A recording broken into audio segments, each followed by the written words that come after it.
former ANC member and businessman Roger Jardine has accused the current crop of governing party leaders of serving their own interests instead of the public. He made the comments at the launch of his political platform, Change Starts Now, which plans to contest elections next year. Well, he joins me now to talk more about his political platform. Mr. Jardine, thank you very much for your time. I want to begin the conversation with a question perhaps that you may be anticipating.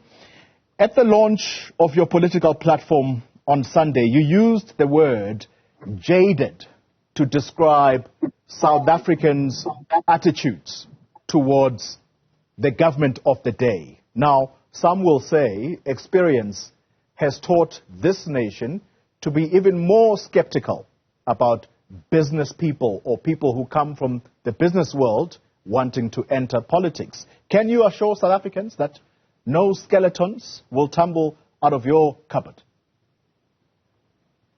Thank you very much. I wasn't born into business, and I didn't start there. We launched this movement in Rivoli, where I was born and grew up and was shaped by a community. The last 23 years or so, I have been in the private sector.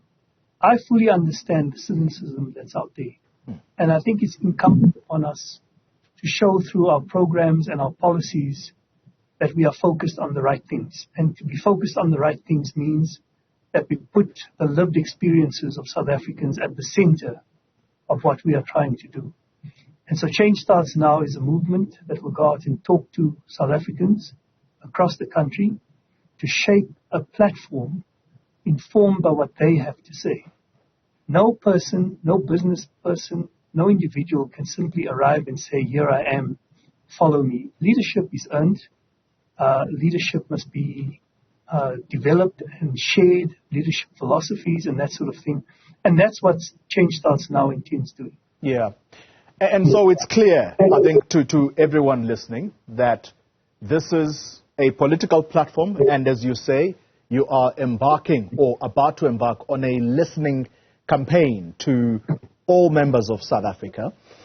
Let's talk then about these ambitions to contest elections. Have you registered a political party with the IEC yet? We're in the process of doing that, and it's our intention to do so.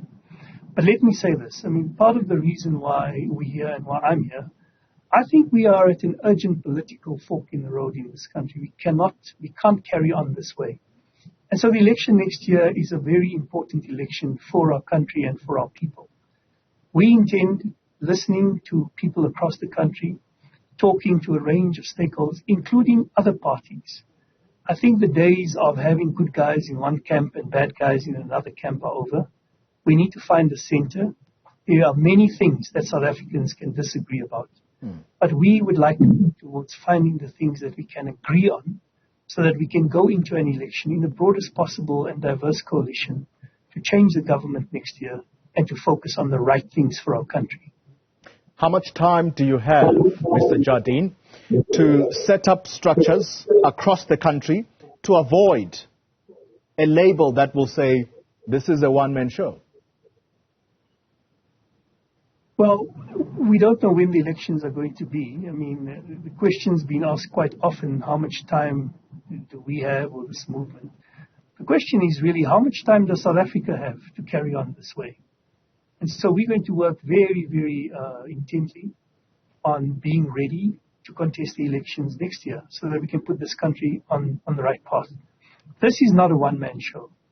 We have a broad and diverse group of people at Change Starts Now, including older and younger people, men and women, and we intend to build this out through our future engagements with society.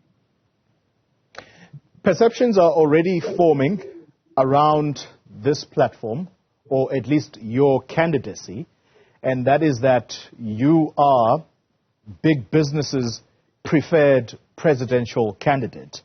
One way to address that, perhaps, would be for you to declare upfront who your funders are. You willing to do that? Let me first address the issue of being a candidate of big business. You know, most parties that exist go out and raise money. And they raise that money from the same universe of political party donors. In fact, political party funding is a global issue. I've read about R1 billion war chest. There's no such thing. We are starting out. I will be doing a funding roadshow. I cannot give you an update in real time on how that funding is going, but I can say this. I think a cornerstone of democracy is for political parties and entities to fully declare who funds them. And that is what the public can expect from us. The only undertaking that I can give to anyone who wishes to support this campaign, because I've also read that apparently there is a list of demands out there from business.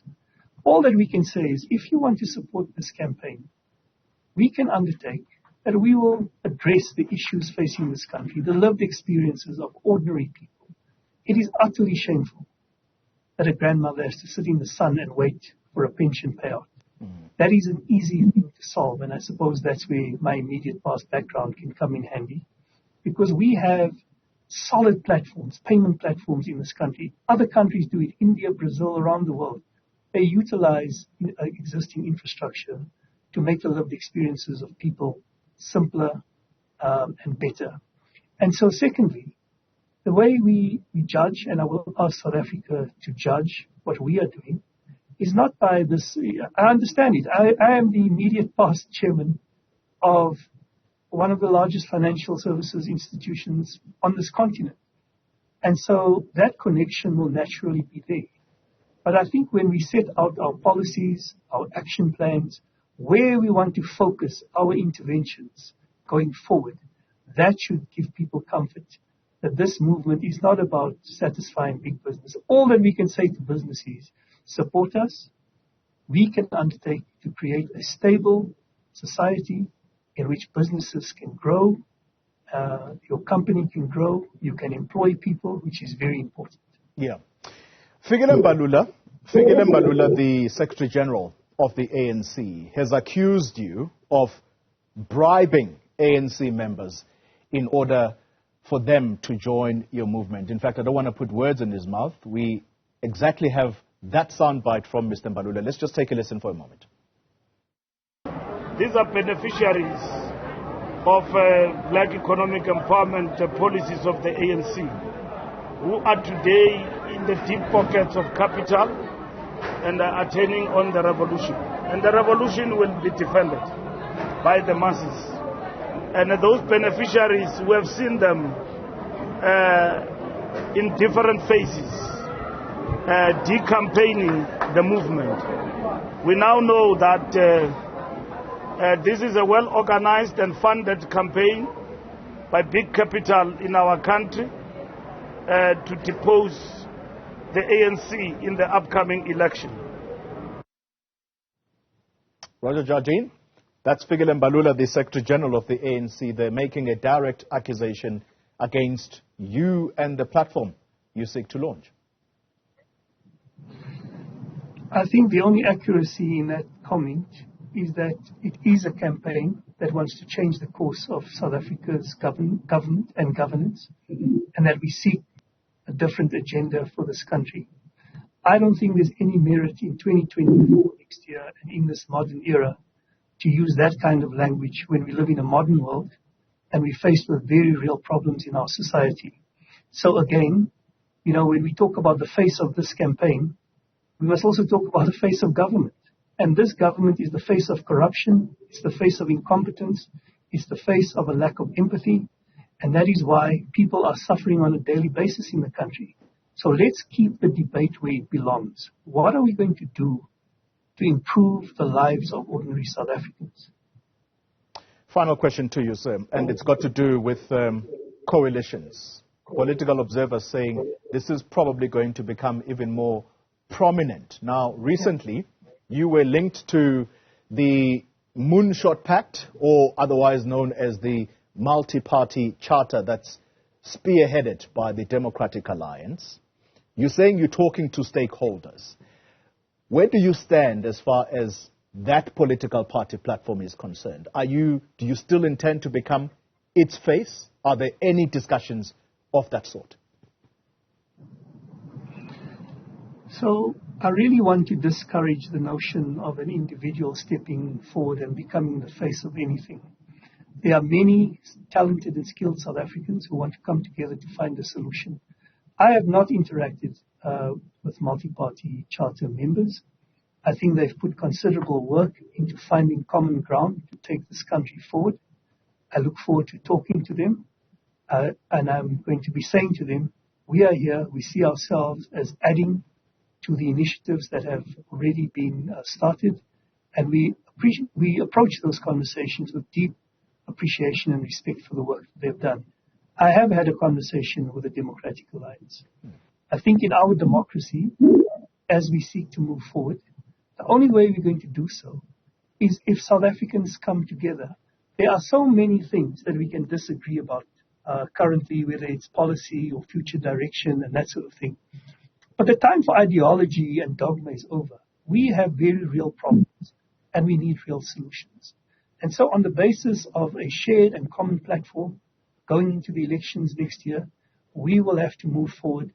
Those South Africans who are more interested in pulling together to get us out of this mess will have to rise above all of these differences and find each other. And my conversation was a very general one along those lines. Roger Jardine, let me thank you very much for your time. Leader of the newly established political platform, Change Starts Now.